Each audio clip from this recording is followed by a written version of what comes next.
and run it all the way to the front of the car, which there's plenty of length on this thing, so we should have no problem with that. All right, guys, it wouldn't be me if the install didn't go exactly how it should go. We have to kind of, you know, be creative with it. So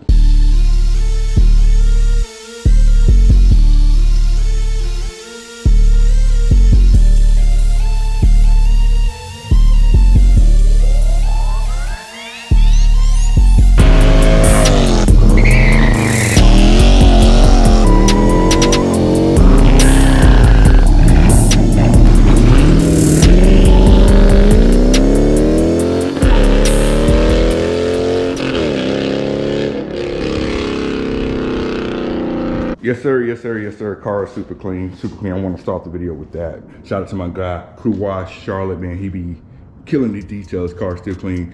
So if you're in the Charlotte area, make sure you reach out to him. Come back to another video. If you're first time here, we do a lot of car related stuff like we got today. And you know, you like car stuff, so make sure to lock it in, subscribe to the channel. If you've already done that, appreciate you locking it in and being a part of the family, man. We couldn't do this without you guys, but as always, we're not gonna hold you too long. Let's go ahead and get a topic of today's video. You see the title and you see the thumbnail. So we got another install for another part that I got it for my birthday. I celebrated my birthday maybe a few weeks ago as of recording this video. So I gotta get this, my new car part installed. So it's a little bit of a security thing. It does a little bit of everything. So we're gonna get that installed and I'm gonna show you what that is. But before we do, we'll go ahead and hit y'all guys with the cold start because we can't kick off a video without doing the cold start on this 30-degree day. So let's do that. Get the car moved over and we'll get the install going.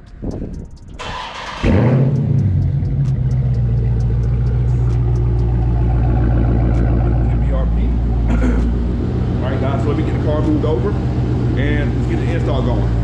All right, we got the car moved over and everything. So let's go ahead and show you what we're gonna be installing on today's video. So this is what we got. New part here, we got a dash cam for the car. We got the BlackVue DR900X 2-channel dash cam. So we're gonna have a dash cam for the front and the rear of the car. So we're gonna get this put into the car today. We'll be hardwiring it because I don't want to use my cigarette lighter. I know I'm old school cigarette lighter. Y'all know what I'm talking about. I don't want to use that cigarette plug to you know, to power that thing on. So I want to hardwire it and not worry about it. And since it's gonna be hardwired, I'll be able to, you know, reach my dash cam and all that type of stuff. I should be able to, you know, when I'm not at my car and all that type of stuff. So it's gonna be able to, you know, keep a lookout on the car for me when I'm away and all that. So we're gonna get that done. So I'm gonna show you the whole hardwiring process, how to get it done on one of these chargers. It should be relatively the same as a Challenger, but ain't gonna hold you too long. Let's go ahead and get into it. All right, now before we go ahead and get the power stuff situated with the car, I did upgrade the memory on this. It came with a 32GB memory card here, and I wanted something that can hold, you know, had more storage and whatnot. So you make sure if you want to upgrade yours, make sure you get like a Pro Endurance microSD card or whatever. All right, guys, so we got the first part done. As far as getting the hardwiring here, the hardwiring, so you can get power all the time. If you're familiar with the when you get your dash cam, well, now you have accessory, constant power, and you're gonna have ground. Of course, you gotta ground it, and you do the accessory if you want the camera to switch on, you know, when the car comes on. If you want it to record all the time, then what you can do is find a constant power back in the fuse. Usually a lot of these empty spaces back here are constant power, and what I did was I took the power and the accessory, I just put them together and tap into the fuse box here, so that way my dash cam will be on all the time. If you're concerned about power drain, then of course you can move to accessory, but I definitely want mine on all the time. So that's what I did. Now we're gonna run these cables and see what we get. So like I said, now we got the power and ground ran. Next thing we want to do, we got to take this cable here and run it all the way to the front of the car, which there's plenty of length on this thing, so we should have no problem with that. So I'm just working on trying to tuck it best I can, kind of get it down in the creases and get it up to the front of the car here. Then I'll show you maybe some special places, maybe I'll put the cable and things like that. Then we'll mount the front camera, and then we'll run the cable to the rear camera that we're gonna put back here, and we're gonna be done. We're gonna be all set. All right, guys, it wouldn't be me if the install didn't go exactly how it should go. We have to kind of, you know, be creative with it. So running this cable here, this cable that goes to the camera, the power cable, from the back of the trunk is too short, right? So what we're gonna have to do here, since it's pretty much power and ground wire that's in there, I got some speaker wire here to extend this cable out, because what I was noticing when I was going through hiding all the wire in the car, it did not look like enough to get it all the way up to this point. So no matter if I ran it down to the bottom here or across the top, the wire just wasn't long enough to hide it and get it to the front. So we got the speaker wire to extend it. I also explored the option to change my power source. I was gonna try to get it out of maybe the center console somewhere. That was gonna be too much work. I looked in the engine bay to see if there's a way that I could get the cable, you know, somewhere through the firewall. There's probably a way, but honestly, I'm not trying to make this harder than it needs to be.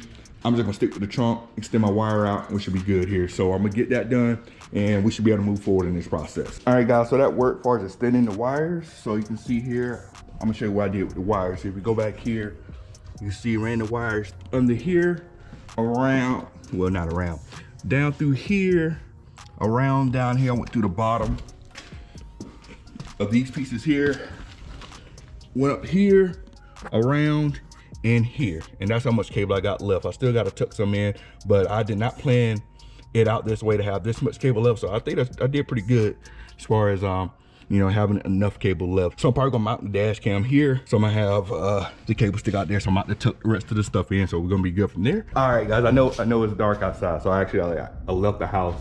It was out and about all day. So that's why it's dark now. It wasn't because this install was killing me, but this is what we got done so far. This is where we at. So we got the front mounted and we got the power wire all tucked in nicely here. So now what we're working on now, going to the back, getting the back camera mounted. If you can see right there, so we're getting the back camera mounted, and you want to see from the outside if you can see it. Can't really see it here, and in the front one you really can't see that either because of the tent and all that. It's really hard to see the front one, but get that one mounted. So I'm gonna take the cable for the camera in the back. This thing here, this cable here, if you can see, definitely much longer than the power cable. So we're gonna take this one, run that down the opposite side and plug it in, and we'll be done. All right, so we got everything hooked up here. Front cam, you see here.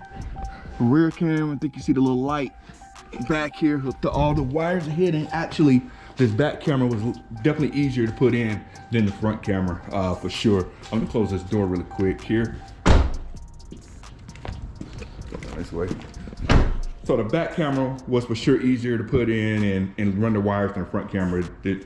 Yeah, you saw the whole fiasco with that. But I want to show you about, you know, how far this thing can see here for the front and the back here. All right, so I want to show you how far we can see with this camera. So on the side here, I'm kind of looking at it. You can see this view here. So I'm standing right here. You see, so you want to standing right here. And you can see from here, I am in my field of view.